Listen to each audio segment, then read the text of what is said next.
கர்த்தருடைய வார்த்தைக்கு கடந்து செல்வோம். நீதிமொழிகள் 1ஆம் அதிகாரம் 7வது வசனம். परमेश्वर के वचन की ओर बढ़ेंगे. नीति वचन 1 अध्याय 7वां वचन. கர்த்தருக்கு பயப்படுதலே ஞானத்தின் ஆரம்பம், மூடர் ஞானத்தையும் போதகத்தையும் அசட்டை பண்ணுகிறார்கள். यहोवा का भय मानना बुद्धि का मूल है. बुद्धि और शिक्षा को मूढ़ ही लोग तुच्छ जानते हैं. ஞானம் என்ற ஒரு தொடர் போதனையை பார்த்து வருகிறோம். ज्ञान की जो है लगातार एक प्रचार को सुनते आए हुए हैं. ஞானம்னா என்ன, ज्ञान क्या है, ஞானம் எப்படி வேலை செய்யுது, ज्ञान कैसे काम करती है, ஞானம் ஏன் அவசியம். ज्ञान की क्यों आवश्यकता है. பாருங்க, இதில் இந்த ஞானம்ன்றதை முதல்ல சொல்றாரு, ஞானம்ன்றது உலகத்திலிருந்து கிடைக்கிறது இல்லைன்ற. पहला जो है ये ज्ञान इस संसार से नहीं मिलते करके बताते हैं. ஏன்னா ஞானம்ன்றது உலகத்திலே இல்லைன்றாரு. क्योंकि ज्ञान जो है संसार में है ही नहीं. உலகத்தில் இருக்கிற சில வளர்ச்சியாக இருக்கலாம், சில டெக்னிக்கல் காரியமாக இருக்கலாம், ஆனால் அது ஞானம் இல்லைன்றார். देखिए, संसार में कुछ बढ़ोतरी हो सकती है या फिर कुछ टेक्नोलॉजी हो सकती है, परंतु वह ज्ञान नहीं है करके कहते हैं. அப்போ ஞானம்ன்றது எங்கேருந்து வருதுன்னா கர்த்தர்கிட்டருந்து வருதுன்றார். अब यानी कि ज्ञान कहाँ से आती है, वह यहोवा ही से आती है. ரெண்டாவது சொல்றாரு, दूसरा कहते हैं ஞானத்தை விலை கொடுத்து வாங்க முடியாது. दूसरा जो है ज्ञान का कोई दाम नहीं दिया जा सकता. ஏன் விலை கொடுத்து வாங்க முடியாது? क्यों उसका दाम नहीं दिया जा सकता. இப்போ ஒரு பொருள் உலகத்தில் இருக்குன்னா விலை கொடுத்துடலாம். अब कुछ संसारी चीज है, उसे जो दाम देकर खरीद सकते हैं. ஏதாவது ஒரு விலை கொடுத்து அந்த பொருளை வாங்கலாம். कुछ पैसे देकर हम उसे खरीद सकते हैं. ஆனால் ஞானம்ன்றது எப்படின்னா விலை கொடுத்து வாங்க முடியாதுன்றார். परंतु ज्ञान को जो है कुछ भी दाम देकर खरीदा नहीं जा सकता. அதுக்கு சாத்தியக்கூறே இல்லைன்றார். वह जो है असंभव है. அப்போ அது ஈடா என்ன கொடுக்கலாம்? अब उसके बराबर क्या हो सकती है. பார்த்தீங்கன்னா ஒவ்வொன்றுக்கு ஒரு பொருளுக்கு ஒரு விலை இருக்கு இல்லையா? देखिए, एक एक वस्तु के एक एक पैसे होते हैं ना. இப்போ எதை வாங்குனீங்கனாலும் ஒரு விலை இருக்கு. अब उसके जो है दाम है. தங்கத்துக்கு ஒரு விலை இருக்கு, सोना का कुछ दाम है, எலக்ட்ரானிக்ஸ் பொருளுக்கு ஒரு விலை இருக்கு, इलेक्ट्रॉनिक्स चीजों का मोल है, உடைக்கு ஒரு விலை இருக்கு, वस्तुएं के कमीज की உணவுக்கு है, விலை இருக்கு, खाने की है. இந்த உலகத்தில் இருக்கிற உறைவிடங்கள் அப்படின்னா அப்பார்ட்மெண்ட்ஸ் வீடு எல்லாம் இருக்குல்ல, அதுக்கு ஒரு விலை இருக்கு. देखिए, संसार के जो बिल्डिंग्स होती है जैसे अपार्टमेंट्स या घर, उनको भी जो है दाम दिया जाता है. ஆனா परंतु ஞானம்னா அதுக்கு விலை இல்லைன்றார். ज्ञान के कोई भी मोल नहीं है करके बताया गया. எந்த விலை கொடுத்து வாங்கினாலும் வாங்க முடியாத அளவுக்கு அது உயர்ந்ததுன்றார். अब यह इतना ऊंचा है कि इसे कुछ भी दाम देकर नहीं खरीदा जा सकता. இல்லையா? है ना. மூணாவது तीसरा, பாருங்க, எல்லா பிரச்சனையும் சரி செய்யறதுக்கு மனுஷன் பல முயற்சிகள் எடுக்கிறான். देखिए, सारे समस्याओं को हल करने का मनुष्य जो है अनेक प्रयास करते हैं. பல முயற்சிகளை அவன் தேடுறான். अनेक प्रयास का खोज में रहता है. மனுஷன் இந்த பிரச்சனையிலிருந்து வெளியில வரதுக்கு என்னெல்லாம் செய்யலாம்னு பார்க்கறான். मनुष्य इस समस्या से बाहर आने के लिए क्या क्या किया जा सकता है देखता है. ஆனா எதனாலயுமே மனுஷன் பரிபூர்ண விடுதலை அடைய முடியாது. परंतु किसी भी चीजों से जो है वह परिपूर्ण रीति से छुटकारा नहीं पाता है. அப்போ ஒரு மனுஷன் பரிபூர்ணமான ஒரு விடுதலை அடையணும்னா अगर एक मनुष्य अगर परिपूर्ण रीति से छुड़ाया जाना हो तो அது ஞானத்தினால தான் முடியும். केवल ज्ञान से ही संभव है. இல்லையா? है ना. அப்ப இந்த உலகத்துல வரல நிறைய பிரச்சனை இருக்கு, பிரச்சனை இல்லாத யார் இருக்கிறோம்? अभी संसार में अनेक समस्याएं जो है, समस्या के अलावा कोई है क्या यहाँ पर? ஒவ்வொருத்தருக்கும் ஒரு பிரச்சனை இருக்குது இல்ல? प्रत्येक का कुछ ना कुछ समस्या होती है. இதுல இருந்து எப்படி தப்பிச்சு வாழ்றது? परंतु इससे जो है बचकर हम कैसे जिए, இதுல எப்படி ஒரு விடுதலை அடைஞ்சு வாழ்றது? इससे कैसे हम छुटकारा जीवन जिए. அப்படி ஒரு விடுதலை அடைஞ்சு வாழ்றதுக்கான வழிகள் அப்படின்னா அது ஞானம்ன்றார். इसे अगर छुटकारा पाकर जीना है, उसका एक ही मार्ग है, वह है ज्ञान. அப்ப ஞானம்ன்றது ரொம்ப முக்கியம். अब ज्ञान जो है बहुत महत्वपूर्ण है. ஆனா உலகத்துல வாங்க முடியாது. அது परंतु संसार से नहीं लिया जा सकता. பொருட்களால வாங்க முடியாது. वस्तुएं के द्वारा नहीं लिया जा सकता. அது ஒரு வழி தான் இருக்குது. उसका एक ही मार्ग है, கடவுளே கொடுக்கணும். அது वह यहोवा ही दे सकते हैं. என்ன பண்ண முடியும்? क्या किया जा सकता है? கடவுளே தர முடியும். परमेश्वर केवल दे सकते हैं. அப்போ தேவன் தரத்துக்கான அந்த வழி இருக்குது பாருங்க. अब जो मार्ग परमेश्वर देते हैं, அந்த வழியில வந்தா அதுக்கு தான் அந்த பயப்படுதல்ன்றத சொல்றாங்க. அப்படி வந்தா அதை பெற்றுக்கொள்ளலாம். अब वो जो मार्ग है उसी को बताया गया है, भय मानना, उसमें जो है हम पा सकते हैं. அது விட்டுட்டா வேற வாய்ப்பு இல்லைன்ற. अगर उसे छोड़ दे तो और असंभव है. சரி பாருங்க, இன்னைக்கு வாழ்க்கையில் நடக்கிற நிறைய விஷயங்கள், நிறைய பிரச்சனைகள் எல்லாமே ஞான குறைவுனால தான் ஏற்படுது. देखिए, हमारे जीवन का अनेक समस्या और अनेक जो है कष्ट जो है ज्ञान की कमी होने के कारण होती है. இதுக்கு காரணம் என்ன அப்படின்றத வாசிக்கும் போது வசனங்கள் பல விதமான வழிகளை சொல்லுது. देखिए इसका कारण क्या है करके जब हम वचन पढ़ते हैं तो वचन हमें अनेक मार्ग को बतलाती है. அதில் ஒன்று நம்ம வாசிப்போம், அதுக்கப்புறம் அதுலேருந்து சில விளக்கத்துக்குள்ளே போவோம். उसमें से हम एक को पढ़ेंगे और उसमें से जो है कुछ हम वर्णन भी करेंगे. சங்கீதம் 39:6. भजन संगीता 29 का 6वां वचन. சங்கீதம் 39:6. भजन संगीता 29 उसका 6वां वचन. வேஷமாகவே மனுஷன் திரிகிறான், விருதாவாகவே சஞ்சலப்படுகிறான், ஆஸ்தியை சேர்க்கிறான், யார் அதை வாரிக்கொள்வான் என்று அறியான். सचमुच मनुष्य छाया सा चलता फिरता है, सचमुच वे व्यर्थ घबराते हैं. वह धन का संचय तो करता है परंतु नहीं जानता कि उसे कौन लेगा. முதல் வரி சொல்லுதுல, देखिए पहला वाक्य में வேஷமாகவே திரிகிறான். वो छाया सा चलता फिरता है. வேஷமாகவே திரிகிறானா என்ன? एक वेश के समान घूमता है, बोले तो कैसा है? இது ஒவ்வொன்றும் ஒரு விளக்கு இருக்கு, முதல்ல அது விளக்கி காமிக்கிறேன். प्रत्येक का एक एक वर्णन है, पहले आपको मैं बताऊंगा.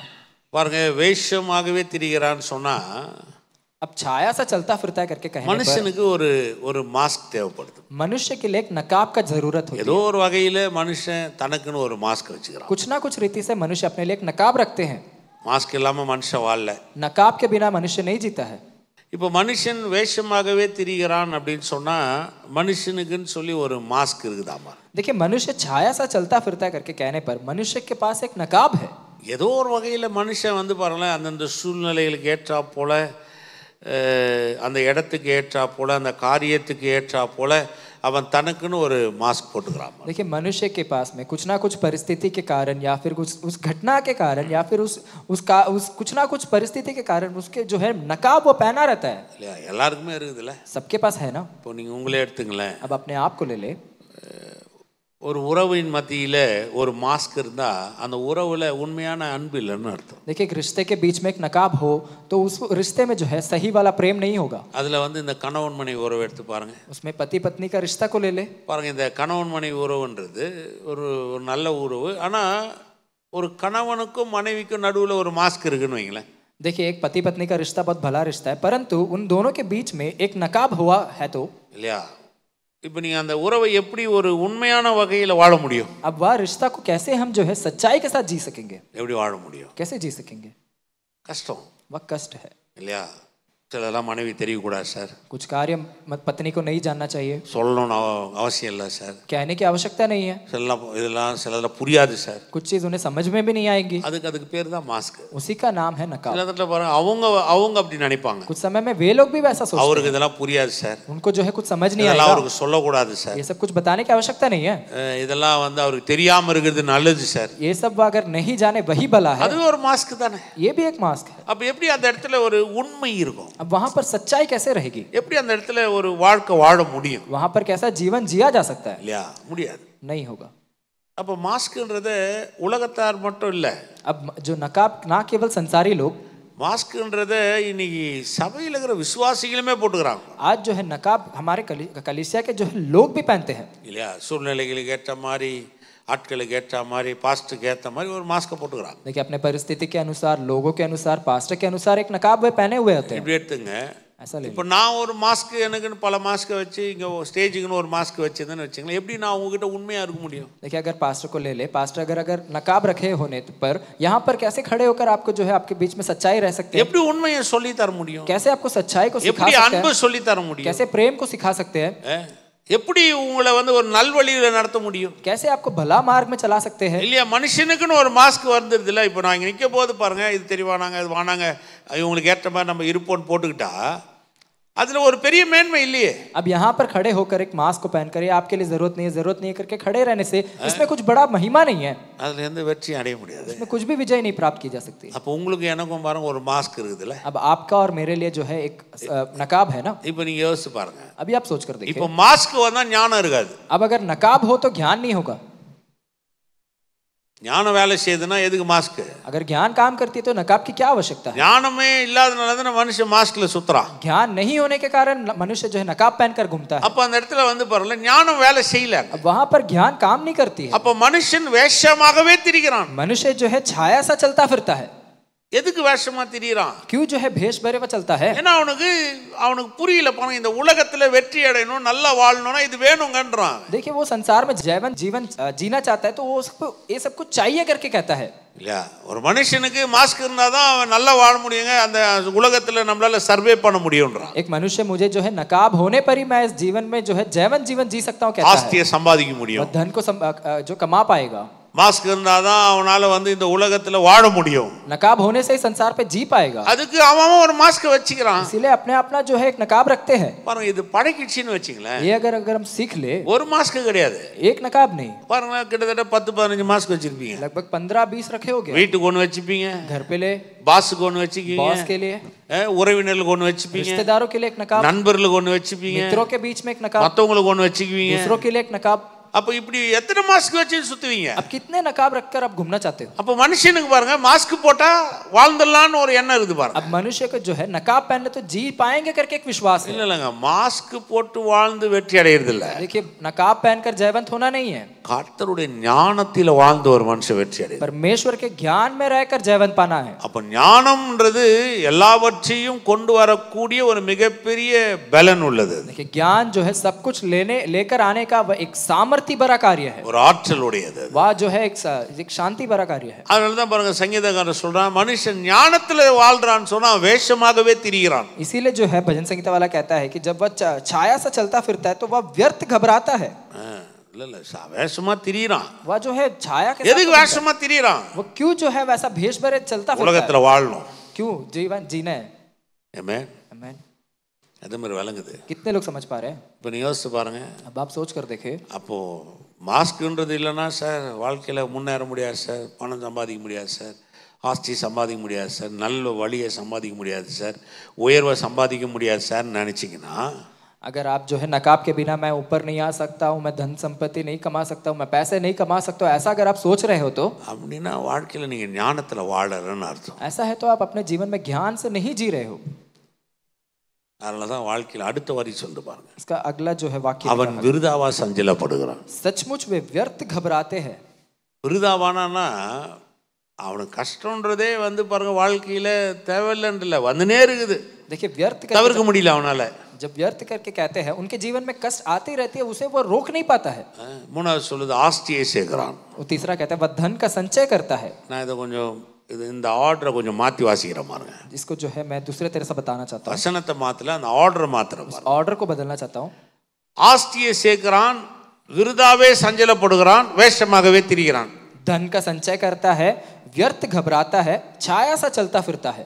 இப்ப புரியுது இது. कितने लोग समझ पा रहे हैं? ஆஸ்தியை சேர்க்கிறதுக்காகவே அவன் சஞ்சலப்படுறான். धन को कमाने के लिए जो है वह घबराता है, அதுக்காகவே வேஷத்தை போட்டுக்கிறான். उसी के लिए वह नकाब पहनता है. புரிஞ்சவங்க மட்டும் ஒரு ஆமென் சொல்லுங்க. जो समझ पा रहे हैं वो आमीन कहे. பாத்தீங்களா, எதுக்கு ஆஸ்தியை சம்பாதிக்கிறதுக்கு மனுஷன் வேணும்ல, ஆஸ்தி சார் சம்பாதிக்கணும் சார்ன்றால. देखिए मनुष्य कहता है ना क्या धन है, मुझे धन को कमाना है. அதுக்கு என்ன பண்றான்? उसके लिए वह क्या करता ஒரு है? வேஷத்தை போடுறான். एक छाया सा चलता फिरता है. அதுக்கு என்ன செய்யறான்? उसके लिए वह क्या करता है? சஞ்சலப்படுறான். उसके लिए घबराता भी है. சஞ்சலம்னா ஒரு கவலை பாருங்க. देखिए घबराना यानी कि डरना. ஒரு மாதிரி கவலை, वह घबरा जाता है, தூக்கம் வராது, नींद नहीं आती है, சாப்பிட முடியாது, खाना नहीं खा पाते हैं, ஒரு நிறைவில்லாத வாழ்க்கையா இருக்கும். एक संपन्न नहीं वाला जीवन रहता है. இப்படிப்பட்ட ஆட்களை நீங்க பாத்துக்கிறீங்களா? आप इस प्रकार के लोगों को देखे हो क्या? நான் நிறைய பாத்துக்கிறேன். पास्टर बहुत लोग को देखे. அப்படின்னா என்ன? उसका अर्थ क्या है? மனுஷன் வேஷமா திரியறான், मनुष्य भेष धरे घूमता है, விருதாவா சஞ்சலப்படுறான், व्यर्थ जो है घबराता है, ஆஸ்தியை சேர்க்கிறான், धन का संचय करता है. யார் அதை வாரிக்கொள்வான் என்று அறியான். वह जो है कौन उसे ले लेगा करके उसे नहीं पता. என்னதான் சேர்த்து வச்சாலும் நீங்க அனுபவிக்க போறது கொஞ்சம் தான், அதுக்கப்புறம் யாரோ எடுத்துன்னு போறான்ல. अब चाहे कितने भी जमा क्यों ना करे, परंतु आप जो है थोड़ा सा अनुभव करते हैं, उसके बाद में कोई और ले जाएगा. எங்க பிள்ளைங்க வச்சுங்க சார், आपके बच्चे रख लेंगे सर. அதுவும் கொஞ்ச நாள் வச்சு சண்டை போட்டு அது ரெண்டா பிரியும். थोड़े दिन रखकर जो झगड़ा करके दो भाग हो जाएगा. அதுக்கப்புறம் பாருங்க அது வச்சு அதுவும் கொஞ்ச நாள் வாழ்ந்து அது ஒரு நாலா பிரியும். उसके बाद वहां से 4 भाग हो जाएगी. देखिए அதுக்கப்புறம் பாருங்க 4 8 ஆகும், 8 16 ஆகும், அப்புறம் ஒண்ணு இல்லாம போயிடும். देखिए वहां से 4 8 होगा, 8 से 16 वहां से एकदम बर्बाद हो जाएगी. யாரோ வாரி கொண்டு போகிறான். कोई और उसे उठा ले जाता है. देखिए இங்க காரைக்குடின்னு ஒரு ஊர் இருக்குது தமிழ்நாட்டுல. तमिलनाडु में काराईकुड़ी नाम का एक जगह है. நாங்க போயிருக்கிறேன், நிறைய வீடுகளை பாக்குறேன். பார்க்கணும் பாருங்க. पास्टर वहां पर गए, अनेक घर में भी गए। சில வீடுங்க பாரம்பரிய வீடுங்க நிறைய இருக்குது அங்க. कुछ घर जो है परंपरा भरा घर, அதெல்லாம் இந்த 19ஆம் நூற்றாண்டுல கட்டின வீடு. वो जो है 19th सेंचुरी में बनाया गया। ஒருத்தர் வீட்டுக்கு போனோம் பாருங்க, एक जन के घर गया था, ஒரே ஒரு பில்லர் மட்டும் பாது, நிறைய பில்லர்ஸ் அந்த வீட்டில், அவங்களுக்கு பில்லர் இல்லாமல் வீடே இருக்காது. அதில் ஒரு பில்லரை போய் நான் பார்க்குறேன், ஃபுல்லாக தேக்கு மரத்தில் செய்யப்பட்டிருக்கு. देखिए वहां पर अनेक पिलर है, परंतु उसमें से एक पिलर जो है एक teak wood से बनाया गया है। அந்த பில்லருக்கே ஒரு மரம் தேவைப்படும். उसके लिए एक पेड़ की जरूरत है। ஒரு மரம் இருந்தால் தான் அந்த பில்லரே வரும். वो जो है पेड़ होने पर ही वो पिलर आती है। அந்த வீட்டில் அந்த மாதிரி 50 பில்லர் இருக்குது. उस प्रकार के 50 पिलर, 50 மரம், 50 पेड़। யோசிச்சு பாருங்க, அந்த காலத்தில் செஞ்சிருக்கிறாங்கன்னா அப்போ எப்படி செஞ்சிருப்பாங்க. देखिए उन दिनों में बनाया है तो कैसे बनाए होंगे। அது கூட்டு போனவரை கேட்டேன், நீங்க தான் ஓனரா அப்படின்னு. जो मुझे लेके गया, मैं उससे पूछा आप ओनर हो क्या? இல்ல சார், எங்களுடைய தலைமுறையில் ஒரு 3வது முறை போச்சு, அதுக்கப்புறம் யாரோ போய் கை மாறி என் கை வந்துருச்சுட்டாங்க. देखिए मेरे वंश में जो है वो दो लोग के पास था, अब उसके बाद में मेरे पास आया है। ஆல்மோஸ்ட் அது வந்து 120 150 வருஷம் ஆயிப்போச்சு. लगभग 150 साल हो गया कहा। ஆனா வீடு நல்லா இருக்குது, परंतु घर भला है। ஆனா யோசிச்சு பாருங்க, யாரோ வாழ்ந்துருக்கிறான். இப்ப अब कोई और जी रहा है, देखिए ना, வாழ்க்கை தான் இப்படி ஆயிப்போச்சு பாருங்க. जीवन ऐसा हो गया। வேஷமா திரியறான், वह जो है भेष धरे घूमता है, விருதாவா சஞ்சலா போடுறான், वह व्यर्थ घबराता है, ஆஸ்தியை சேர்க்கறான், धन का संचय करता है, கட்சியில யாரோ அதை வாரின்னு போறான், परंतु उसे कोई और ले जाता है। இல்லையா? இதுதான் இவர் சொல்றாரு, கீதக்காரன் பேசுறாரு. यहीं पर दाऊद, இத சாலமோன் வந்து இன்னும் கொஞ்சம் விளக்கமா தராரு. अब सुलेमान जो है इसे और भी वर्णन करते हैं। பிரசங்கிக்கு வாங்களேன், सबोपदेशक 8ஆம் அதிகாரம் 8वां अध्याय 16 17. 16वां और 17वां वचन। இந்த சாலமோன் வந்து ஒரு 3 புத்தகத்தை எழுதியிருக்காரு. देखिए सुलेमान 3 पुस्तक को लिखे हैं। ஒன்னு வந்து நீதிமொழிகள், पहला नीति वचन, இன்னொன்னு வந்து உன்னத பாட்டு. दूसरा श्रेष्ठ गीत, அது ரொம்ப அருமையா இருக்கும். वो बहुत भला है। ஒரு பரஸ்பரம் உள்ள வாழ்க்கைனா என்னன்றத போய், एक जो है समृद्धि भरा जीवन क्या है उसे அது बताते हैं। கடவுளோட வாழக்கூடிய பரஸ்பரம், वो परमेश्वर के साथ वाला समृद्धि। மூணாவது வந்து பாத்தீங்கன்னா இந்த பிரசங்கி। तीसरा जो है सबोपदेशक। இந்த பிரசங்கின்றது என்னன்னா, அவர் பண்ண பிரசங்கங்களை அப்படியே போட்டுருக்கு தான் பிரசங்கி. ये सबोपदेशक क्या है कि सुलेमान ने जो प्रचार किया, जो उपदेश दिया, उसके विषय में बताया गया। பாருங்க, இதுல இவர் சொல்லும்போது இது கொஞ்சம் வித்தியாசமா சொல்றாரு. अब यहाँ पे जो है एक अलग प्रकार से बताया। देखिए வாசிக்கலாம், वचन को पढ़ेंगे। 8 16 17. 8वां अध्याय 16वां और 17वां वचन। நான் ஞானத்தை அறியவும், மனுஷன் இரவும் பகலும் கண் உறக்கம் இல்லாமல் பூமியிலே செய்யும் வேலைகளை பார்க்கும் என் மனதை செலுத்தின போது, जब मैंने बुद्धि प्राप्त करने और सब काम देखने के लिए जो पृथ्वी पर किए जाते हैं अपना मन लगाया कि कैसे मनुष्य रात दिन जागते रहते हैं। பாருங்க, ஒரு வார்த்தையை சொல்றாரு. यहाँ पर एक शब्द को देखे, நான் மனுஷனை பார்க்குறேன், मैं मनुष्य को देखता हूँ। அந்த மனுஷன் எப்படி இருக்கானா, वह मनुष्य कैसा है? இரவும் பகலும் கண் உறக்கம் இல்லாமல் பூமியில வேலை செய்யறான். वह जो है दिन और रात जागते रहता है। மனுஷனை பார்த்துறீங்களா? आप मनुष्य को देखे हो? தூக்கமே இருக்காது பாருங்க. उसे नींद नहीं होती है। சில நேரத்தில் சொல்லுவாங்க தூங்குறதே கம்மி ஆயிடுச்சு சார். कुछ समय में कहते हैं मेरा सोना ही कम हो गया। சில நேரத்தில் தூங்கினா கூட உள்ள வேற ஓடினே இருக்கும், இரவும் பகலும் மைண்ட்ல வேற ஓடினே இருக்கும். कुछ समय सोते वक्त भी हमारे जो है दिमाग में कुछ और चलती रहती है। சின்னதா ஒரு டொக்குன்னு சட்டுன்னு டப்புன்னு கண்ணு திறந்துக்குவான். छोटी सी आवाज होने से भी तुरंत आंखें खुल जाती है। அப்படின்னா அவன் தூங்கல, यानी कि वो सो नहीं रहा है। தூங்குறவனை அப்படி எழுப்ப முடியாது. अब सोने वाले को ऐसा नहीं उठाया जा ஏதோ सकता। அவனுக்குள்ள பாருங்க, ஏதோ ஓடினே இருக்குது. अब उसके भीतर कुछ ना कुछ चलते रहते हैं। ஏராளமாகறாங்க இந்த மாதிரி. ऐसे बहुत आयत के लोग அவன் சொல்றான், நான் மனுஷனை பார்க்கறேன், मैं मनुष्य को देखता हूँ, ஏதோ ஒரு ஞானம் இருக்குதான்னு பார்க்கறேன் அவன்கிட்ட. कुछ ज्ञान है करके मैं देखता हूँ। அப்படி அவனை தேடும் போது वैसा जब ढूंढ रहा हूँ, இரவும் பகலும் கண்ணுறக்கம் இல்லாமல் பூமியிலே வேலை செய்யறான். वह जो है मनुष्य दिन और रात को जागते हुए वह काम करता है। அப்படிதான் இருக்கிறாங்க மனுஷர்களை நீங்க பாருங்க. मनुष्य वैसा ही है ना। சிலதெல்லாம் தூங்கா பட்டணம்லாம் இருக்குதான், தூங்குறதே கிடையாது அந்த பட்டணத்துல. देखिए कुछ नगर में ऐसा है कि लोग को सोते ही नहीं है, தூங்குறதே கிடையாது. वहां पर कभी नहीं सोते हैं। பெங்களூர்லாம் போனீங்கன்னா கூட, ஒரு முறை ஏர்போர்ட்லேருந்து வரேன், எமர்ஜென்சி சனிக்கிழமை, அடுத்த நாள் ஞாயிற்றுக்கிழமை. நான் வந்து இறங்கும் போது மணி ஒரு 1 மணி இருக்கும். देखिए पास्टर जो है एक बार बैंगलोर से एयरपोर्ट से आकर उतरे, जब वो जो है एक इमरजेंसी था और रात को 1 बज गया, शनिवार था, संडे, अगला दिन जो है रविवार थी। ஒரு சீக்கிரமா போயிடுவோம் வீட்டுக்கு, 1 மணி நேரத்துல போயிடலாம். पास्टर सोच रहे थे कि मैं तुरंत पहुंच जाऊंगा घर। 1 மணிக்கு வந்து இறங்குறேன், 1 बजे जब आकर उतरे, ஃபுல்லா டிராஃபிக், पूरे रास्ते में ट्रैफिक था। அப்படியே லைட் எரியுது, ஜனங்க ஓடாறாங்க, ஒரு ஆட்டோ ஊபர்னு சுத்தினுது. देखिए वहां पर लाइट जल रही है, रोड में ऑटो उबर करके ऐसा सब घूम रहे हैं। 3 மணி நேரத்துக்கு மேல ஆயிடுச்சுப்பா. 3 घंटे से ऊपर हो गया। 1 மணிக்கு வந்தவன் வீட்டுக்கு 2 மணிக்கெல்லாம் போயிடலான்னு பார்த்தா 4 மணிக்கு மேல வந்தவன். देखिए रात को जब 1 बजे यहाँ पर पहुंचा, 2 बजे घर पहुंच जाएंगे सोचा, परंतु 4 साढ़े 4 हो गया। யோசிக்கிறேன் என்ன செய்றான் மனுஷன்? अब मनुष्य क्या कर रहा है? இரவும் பகலும் தூங்காம ஏதோ வேலை செய்யறான் பாரு. दिन और रात को बिना सोए वह कुछ ना कुछ काम करता है, ஆனா ஒண்ணுமே இல்ல, பிரயோஜனமே இல்ல. परंतु कुछ भी उससे जो है அதுல எந்த ஞானமும் இல்லன்றான். कुछ भी ज्ञान नहीं है। 17ல சொல்றான். 17वां वचन में தேவன் செய்யும் சகல கிரியைகளையும் நான் கவனித்து பார்த்து சூரியனுக்கு கீழே செய்யப்படும் கிரியையை மனுஷன் கண்டுபிடிக்க கூடாது என்று கண்டேன். அதை அறியும்படி மனுஷன் பிரயாசப்பட்டாலும் அறிய மாட்டான். அதை அறியலாம் என்று ஞானி எண்ணினாலும் அவனும் அதை அறிந்து கொள்ள மாட்டான். तब मैंने परमेश्वर का सारा काम देखा जो सूर्य के नीचे किया जाता है, उसकी था मनुष्य नहीं पा सकता, चाहे मनुष्य उसकी खोज में कितनी भी परिश्रम करे तो भी उनको ना जान पाएगा। और यद्यपि बुद्धिमान कहे भी कि मैं उससे समझूंगा तो भी वह उसे ना समझ पाएगा। அந்த வார்த்தை இருக்கு பாருங்க. वह शब्द को देखे, ஒன்னு மனுஷனை பார்த்தன்றாரு ஞானத்துக்காக, पहला जो है ज्ञान के लिए मनुष्य को देखा कहा है, இன்னொன்னு கடவுளை பார்த்தன்றாரு, दूसरा जो है परमेश्वर को देखा है। இப்போ மனுஷனை பார்த்தா மனுஷன் இரவு பகல வேலை செய்றான். अब मनुष्य को देखने पर मनुष्य रात दिन काम करता है, ஆனா ஒரு ஞானமும் இல்ல அதுல. परंतु कुछ भी ज्ञान नहीं है उसमें। ரெண்டாவது கடவுளை பார்க்கறேன், दूसरा परमेश्वर को जब देखता है, அவர் நிறைய விஷயம் செய்றாரு, वह बहुत काम करते हैं, ஆனா எந்த விஷயத்தையும் மனுஷனால கண்டுபிடிக்க முடியாது. परंतु वह विषय जो है मनुष्य के द्वारा उसे पता नहीं किया जाता। அவன் என்னதான் அது பிரயாசப்பட்டாலும் அது அறிய முடியாது. चाहे वह कितना भी परिश्रम क्यों ना करे वह नहीं जान पाता है। அவன் அறியும்படி மனுஷன் பிரயாசப்பட்டாலும் அறிய மாட்டான். चाहे मनुष्य उसकी खोज में कितनी भी परिश्रम करे तो भी उसे ना जान पाएगा। அது அறியலாம் என்று ஞானி, இந்த உலகத்துல சில ஞானின்னு சொல்றாங்க, அவங்க எண்ணினாலும் அறிந்து கொள்ள மாட்டானா. और यद्यपि बुद्धिमान यानी कि ज्ञानी चाहे कितने भी वे कहे वे लोग नहीं समझ पाएंगे। அப்போ தேவன் செய்யற எதையுமே மனுஷனால அறிந்து கொள்ள முடியாது. यानी कि जो परमेश्वर करते हैं उसे कोई भी मनुष्य नहीं समझ सकता है। நீங்க கடவுள் இப்படிலாம் பண்ணுவாருன்னா அவர் வேற மாதிரி பண்ணுவார். आप सोच रहे हैं कि परमेश्वर ऐसा सब करेंगे, परंतु वह दूसरा प्रकार से करेंगे, ஏன்னா நீங்க கண்டுபிடிக்க முடியாதுன்றாரு. क्योंकि हम जो है उसे नहीं जान पाएंगे, யாராலுமே கண்டுபிடிக்க முடியாது. उसे कोई नहीं खोज सकता है।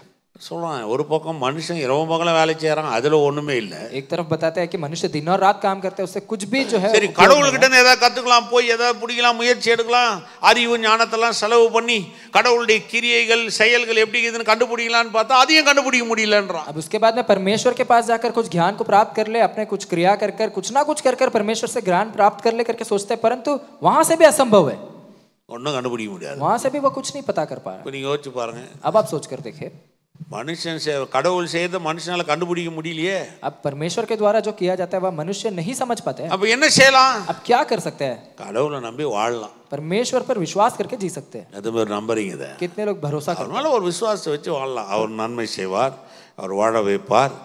ஒருவேளை அவர் கிரியை எனக்கு தெரியாம இருக்கலாம், ஆனா எனக்கு நல்ல கிரியை செய்வார்ன்றதை விசுவாசிக்கலாம். अब हम परमेश्वर के ऊपर विश्वास करके जी सकते हैं कि मेरा जीवन भला रहेगा, वह मुझे चलाएंगे, वह मुझे सही मार्ग में चलाएंगे, ऐसा कर हम विश्वास के साथ में जी सकते हैं। வேற ஒண்ணும் பண்ண முடியாதுன்றான். इससे बढ़कर हम कुछ नहीं कर सकते हैं। அது பேர் புரியுது இது? कितने लोग समझ पा रहे हैं? இந்த கொடுறல कितना क्रूर है देखिए, ராத்திரியும் பகலும் வேலை செஞ்சோம், அதுல என்ன பலன் வர போகுதுன்னு தெரியாம दिन கடவுள் மேல போய் எப்படியாவது கண்டுபிடிச்சலாம், ஆண்டவர் என்ன இப்படி பண்ணிடுவார் அப்படி பண்ணிடுவார்னா அதையும் கண்டுபிடிக்க முடியாதுன்றான். देखिए दिन और रात काम करता है मनुष्य, उसमें भी कुछ जो है वह जान नहीं पाता है, और उसके बाद परमेश्वर के पास जाता है, वहां पर भी उसे कुछ समझ नहीं आती है। நீ மனுஷன் அதானே நினைக்கிறான்ல, எப்படியாவது கடவுள்லாம் செய்வான் கண்டுபிடிக்கணும் தான் போகிறது, புட்டி அடிக்கிறது, முட்டி போடுறது, தோப்பு காரணம் என்னன்னா பண்ணுறான், முடியல. अब जो है लोग ऐसा करते हैं कि मैं परमेश्वर के पास जाकर परमेश्वर जो करते हैं उसे जान लेने के लिए घुटना टेकते हैं, यहाँ वहाँ लुढ़कते हैं, कुछ ना कुछ करते हैं, परंतु वह कुछ नहीं समझ पाते, ஒன்றும் கண்டுபிடிக்க முடியல, कुछ नहीं जान पाते हैं। இப்போ பாருங்க, अब देखिए இந்த சாலமோனுடைய வாழ்க்கையில பார்க்கலாம், இது எப்படி வந்துச்சுன்னு அவன் சொல்றான். अब सुलेमान का जीवन में कैसा आया करके वह बताता है। இது எப்படி வந்துச்சு? ये कैसे आया? 1 ராஜாக்கள் पहला राजाओं का पुस्तक 3ஆம் அதிகாரம் 3रा अध्याय 1ல இருந்து வாசிக்கலாம் பாருங்க. पहला वचन से पढ़ेंगे। First King chapter 3 पहला राजाओं 3रा अध्याय verse 1-2 पहला वचन से पढ़ेंगे, அப்படியே வாசிக்கலாம் பாருங்களா. वैसे उसे हम पढ़ेंगे। சாலமோன் எகிப்தின் ராஜாவாகிய பார்வோனோட சம்பந்தம் கலந்து பார்வோனின் குமாரத்தியை விவாகம் பண்ணி தன்னுடைய அரண்மனையும் கர்த்தருடைய ஆலயத்தையும் எருசலேமின் சுற்றி மதிலையும் கட்டி தீரும் மட்டும் அவன் அவளை தாவீதின் நகரத்தில் கொண்டு வந்து வைத்தான். पहला राजाओं 3 अध्याय 1 वचन। फिर राजा सुलेमान मिस्र के राजा फिरौन की बेटी को ब्याह कर उसका दामाद बन गया और उसको दाऊदपुर में लाकर जब तक अपना भवन और यहोवा का भवन और यरूशलेम के चारों ओर की शहरपनाह ना बनवा चुका तब तक उसको वहीं रखा। அந்த வார்த்தை நல்லா இருப்பாங்க. शब्द बहुत अच्छा है, देखिए। சாலமோன் எகிப்தின் ராஜா ஆகிய அவனுடைய பெண்ணை கல்யாணம் பண்ணிக்கிறான்.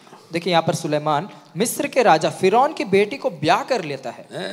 நிறைய அவன்கிட்ட இருக்குது. அவன்கிட்ட வந்து அவங்க அப்பாவே அவனுக்கு நிறைய சேர்த்து வச்சு, தாவீதே நிறைய சேர்த்து வச்சு. देखिए उनके पिता दाऊद उनको जो है बहुत धन संपत्ति कमा कर रखे। தாவீது வந்து சாதாரணமா இல்ல பாருங்க. दाऊद एक साधारण मनुष्य नहीं है। 1 நாளாகும் 29 வாசிங்கன்னா पहला इतिहास जो है उसमें पढ़कर देखे, ஃபுல்லா 29 ஃபுல்லா 29वां अध्याय पूरा अगर जब पढ़ते हैं, 1 நாளாகும் 29 ஃபுல்லா படிச்சீங்கன்னா पहला इतिहास 29वां अध्याय को हम पढ़े, பெரிய லிஸ்டே போடுறாரு. एक बहुत बड़ा लिस्ट है वहाँ पर। லாரி லாரியா கோல்ட சம்பாதிச்சு வச்சு जो है लॉरी भरकर सोना को कमा कर रखे हैं। எவ்வளவு டன்னுங்க, कितना टन है पता है? அவ்வளவு சம்பாதிச்சு வச்சுக்கிறார். उतना कमा कर रखे हैं। விலையேறப்பட்ட கற்கள், सुलेमानी पत्थर, வெள்ளி, चांदी, இரும்பு, लोहा, எல்லாத்தையும் செஞ்சு வச்சுக்கிறார். इन सभियों को वो कमा कर रखा है। இப்போ எல்லாமே இருக்குது சாலமோனுக்கு. अब सुलेमान के पास सब कुछ है, ஆனா ஏதோ ஒன்று விஷயம் அவனுக்கு பிடிபட மாட்டேங்குது. परंतु वह एक कार्य को समझ नहीं पा रहा है, ஏன்னா அந்த உலகத்தை பார்க்கறான் அவன். क्योंकि वह संसार को देखता है। ஏதோ ஒரு காரியம்,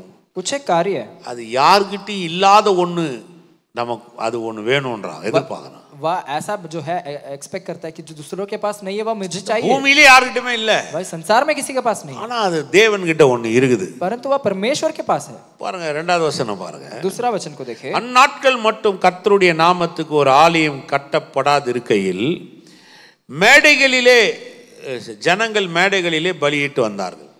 क्योंकि प्रजा के लोग तो ऊंचे स्थान पर बलि चढ़ाते थे और उन दिनों तक यहोवा का नाम कोई भवन नहीं बना था। 3வது வசனம் பாருங்க. तीसरा वचन।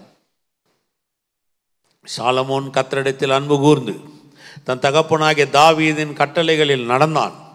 ஆனாலும் அவன் மேடைகளிலே பலியிட்டு தூபம் காட்டி வந்தான். सुलेमान यहोवा से प्रेम रखता था और अपने पिता दाऊद की विधियों पर चलता तो रहा, परंतु वह अपने स्थानों पर भी बलि चढ़ाया और धूप जलाया करता था। மேடைகள்ல பலி செலுத்திட்டு வரான். वह ऊंचे स्थान पे जो है बलि चढ़ाता है। 4வது வசனம் பாருங்க. चौथा वचन को देखें। அப்படியே ராஜா பலியிட கிபியோனுக்கு போனான். அது பெரிய மேடையா இருந்தது. அந்த பலிபீடத்தின் மேல் சாலமோன் 1000 சர்வாங்க தகன பலிகளை செலுத்தினான். और राजा गिबोन को बलि चढ़ाने गया, क्योंकि मुख्य ऊंचा स्थान वही था। तब वहां की वेदी पर सुलेमान ने 1000 होम बलि चढ़ाए। 1000 பலி செலுத்துறான். 1000 होम बलि चढ़ाए। யோசிச்சு பாருங்க. आप सोच कर देखें, 1000 பலின்றது சின்னதா? 1000 होम बलि छोटा है क्या? 1000 பலின்றது பெருசு. 1000 बलि जो है बहुत बड़ा है, சாதாரணமா இல்ல. साधारण रूप से नहीं। அவன் பலி 1000 மிருகங்களை பலி கொடுத்துட்டான். वह जो 1000 जानवरों को जो है बलि चढ़ा दिया है। ரத்தம் ஓடுது, ஆறா ஓடுது. वहां पर लहू बह रही है। ஒரு பக்கம் தகன பலி, எல்லாத்தையும் தகன பலியாடுறான். एक तरफ में होम बलि चढ़ाता है। இப்போ அவனுக்கு ஸ்பிரிச்சுவலா தேடுறான். அதை अब उसे जो है आत्मिक रीति से ढूंढ रहा है। பிசிக்கலா தேடி பார்க்கலான்னா பிசிக்கலா தேடி ஆயிடுச்சு. ஏன்னா அவனுக்கு எல்லாம் தெரியும்ல. அவன் வந்து சாதாரணமான ஆள் கிடையாது. அவனுக்கு வந்து மனைவி மறுமணி ஆட்டியில் 1000 பேர் இருக்கிறாங்க. देखिए बस जो शारीरिक तौर से ढूंढता है, क्योंकि उसके पास जो है उसके पत्नी और 1000 जो है उसके साथ और भी साथी लोग थे। 1000 பேர் மனைவி மறுமணி ஆட்டியில் 1000 பேருக்கு மேல இருக்கிறாங்க. 1000 लोग उसके जो है साथी थे। ஆனா அவன் எல்லாத்தையும் முயற்சி பண்ணி போய் ஸ்பிரிச்சுவலா இறங்குறான். अब वहां पर जो है वो आत्मिक रीति से उतरता है। देखिए நிறைய பேர் அப்படிதானே. वैसा ही है अनेक लोग। நிறைய ஜனங்க பாருங்க, अनेक लोग जो है சில நேரத்துல பிசிக்கலா நிறைய ட்ரை பண்ணுவாங்க. अब जो है शारीरिक तौर पर बहुत कुछ देखते हैं, ஒன்னும் நடக்கல, वहां पर कुछ नहीं होती है। அப்புறமா தான் ஸ்பிரிச்சுவலா கொஞ்சம் போய் தேடலாம்னு பார்ப்பாங்க. उसके बाद में आत्मिक रीति से जाकर ढूंढते हैं। அப்படிதான் இங்கெல்லாம் வர்றது நிறைய பேர். उसी प्रकार यहाँ पर भी अनेक लोग आते हैं। ஏன் என்ன ஸ்பிரிச்சுவலா ஏதோ ஒரு விஷயம் நடக்குது. क्योंकि आत्मिक रीति से कुछ ना कुछ कार्य होती है। அது சரியான ரீதியில எப்படி பார்க்கிறதுன்னு கத்துக்கிறோம். वह सही रीति से हम कैसे देखें वह सीखना